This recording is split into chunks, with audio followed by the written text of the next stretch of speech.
দিলেই হবে। আমাদের রুবেল বিশাল কাতল শিকার ধানমন্ডি লেক থেকে। বিশাল সাইজ দানবীয় সাইজের এই ব্যানারটা খুলে লাইছে। বিশাল দানবীয় সাইজের কাতলা শিকার। বিশাল কাতলা মনে হয় সব খেয়ে ফেলবে।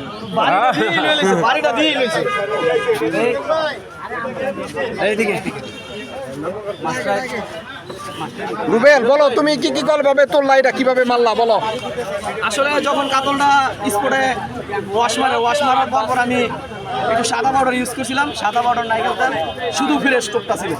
টোপটা সাথে সাথে আমি ওর ওয়াশের উপর দেওয়ার ঠিক 2 থেকে 3 মিনিট পরে নিয়ে আমার সিপটা আস্তে এবার ভাতনা থেকে দৌড় দিছে নিয়ে, মানে সিপ নিয়ে দৌড় দিছে। দৌড় দেওয়ার পর আমি দৌড়ার পরে অনেকক্ষণ যাবত খেলতেছি। আমি জানি যে পানিতে নেমে গেছে, পরে একটা গাছের জুপের উপরে দিয়ে লাফ দিছে। 10 মিনিট পানির ভিতরে ফাইট করলাম।